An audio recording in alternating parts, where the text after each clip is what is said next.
Welcome. Take It Up with Jessica Lee. I'm here with Nicole Armstrong, who is the head of strategic events at MITRE. Welcome, Nicole.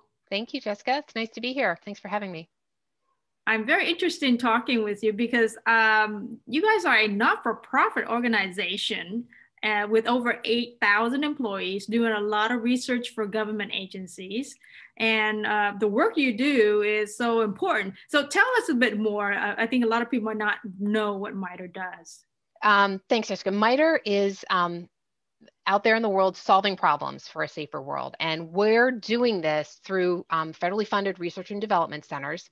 And then we also employ what we call public-private partnerships. And we're out there, we work across government and we tackle all kinds of challenges. Sometimes you'll see stories in the news about cyber, healthcare, COVID, all of this. MITRE's out there working on these problems. And we're always doing it for the public good. Okay, so I know you guys do kind of research and development that ultimately it's going to get shared for both the public and the private companies who then take forward and innovate solving challenges. But explain to me a bit more, because often what you do is to not just with one agency, but finding ways that are systematic solutions to helping many agencies, right? Yeah, MITRE is well known in the government for approaching problems from a systems perspective. So we think about it from the broadest way and bring the expertise of our colleagues, more than 8,000 strong, as you mentioned, to work across government. And it's interesting to see us as we're able to collaborate and bring agencies together to solve problems. And we do that with this systems thinking approach. And so it's one of our strengths, it's one of our hallmarks, and one of the reasons why we're so well known in some of the government spaces. All again, with that research and development point of view, and working in collaboration with our sponsors. And you are doing the strategic events. How has it been to pivot from the in-person events to now an online event? It's not necessarily as straightforward, just switch over. What changes did you do? What lessons learned can you share? It was a challenge. I am very glad for 2020 to almost be over. I'm looking forward to 2021. It was a hard pivot for many of us. MITRE is built on relationships. And so for us to be challenged by not being able to meet in person, either with our sponsors or even frankly with each other, it created hardship. The organization was incredible, frankly, watching us from our technology perspective, getting everybody working from home, really on a dime, we spun our organization. And from my perspective, moving our events from the in-person world to the virtual world, I felt lucky that one, I had the backing of the organization, and their IT groups supporting that, but also I have more of a background than some other of my industry colleagues. I've actually been doing virtual events since 2015, which I felt lucky because many people had very little, if none, of experience moving events to the virtual world. But when I started counseling the colleagues that I have in the organization about it, right, it was all about thinking deeply about the strategic outcomes that we're looking for from these events. And this is what I would counsel to really anybody who's out there trying to make this same pivot or struggling, frankly, with the pivot right now. If you're thinking deeply about the outcomes from your event, understanding your audience, you are going to be able to design an event that will deliver. And I use the word design deliberately because that's really what it's about. It's taking a design thinking approach and having that understanding of who your stakeholders are involved in your meeting or your event, and then creating an experience for them that will deliver the outcome that you seek. And it's not just translating. This is the one analogy I like to use. Don't just translate your event from in person to virtual, because if your event wasn't that good in person, it's going to be terrible online. You want to interpret that experience. What was the thing you got out of the in-person event, and how do I recreate the experience or the interaction or the networking, whatever that thing is that really drove the outcome from the in-person event? Interpret that online. So it's not about just the translation. You've got to bring the full message across to the virtual world.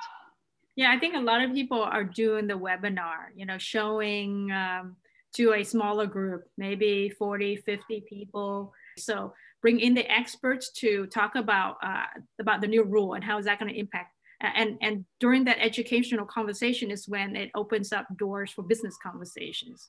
But talk to us about that. How would you design an event that used to be in person to now like a webinar style for 40, 50 people? So this is, you've hit upon something that is a little bit of a hot button for me. I don't like the term webinar. To me, webinar is it's broadcast, it's one to many. And I am really, one of my passions at work is thinking about these human connections that, just like you said, come out of these events. How do we get people connected to each other? So when I think about those smaller events, which are really some of the most interesting for me, thinking again about, how do I allow people to really experience and feel that connection in a virtual world is all about thinking, what's the platform that I'm going to use? How am I going to make sure they can ask a question of somebody and really make them feel like they might have actually been in that room with us?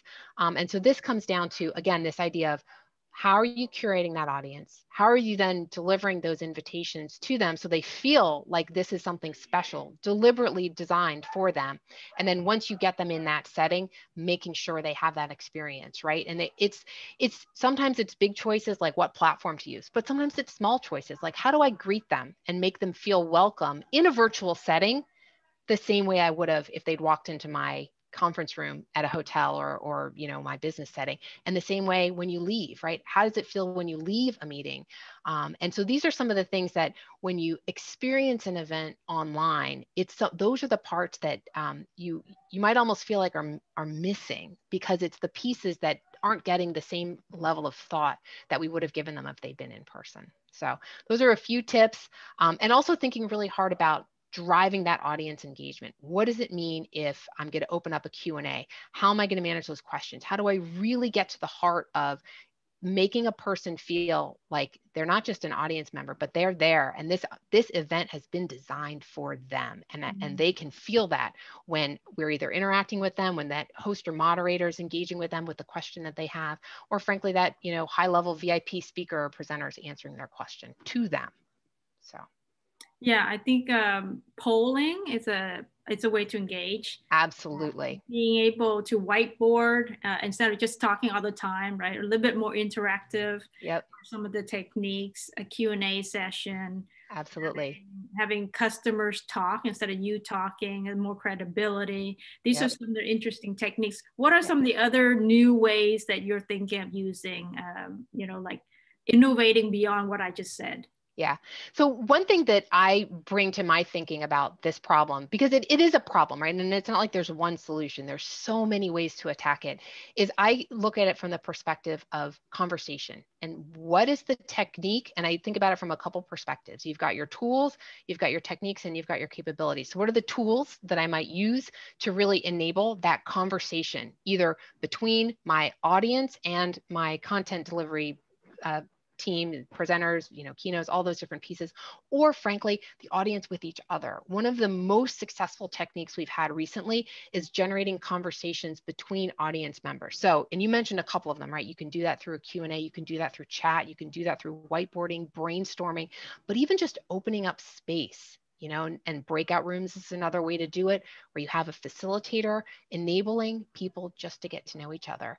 We found it can be, frankly, refreshing for a small group of people, 6, 8, 10 is probably the max I would go to, getting together, learning more about each other, maybe talking about a specific topic that is aligned, obviously, to whatever your overarching event is about.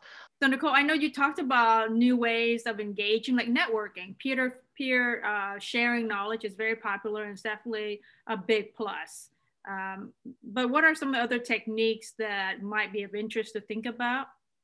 Yeah, so this is an area where I feel like in some ways the technology that's available to us today, the tech platforms that are out there in the virtual event world, some of them have the techniques that we need, and they have some of the motions that will help us get to a place where we can feel like it's a replacement for an in-person, but sometimes not.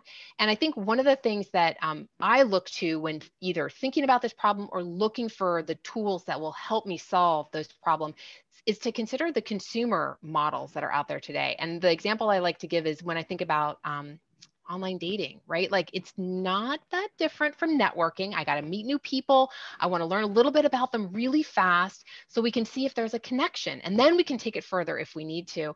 And so, you know, when I think about the technology, like, you know, little swipe is, you know, well known in the dating world. And these are the ways that I help both myself, but then others within my organization think about, well, how do I try to solve these problems? And what are some of the thinking paths that can help me get there? And so that's a good trick that I use is what's the consumer model that is the equivalent to what I'm trying to do today? And does it work? And how can I draft off of that idea and really bring something new to the table?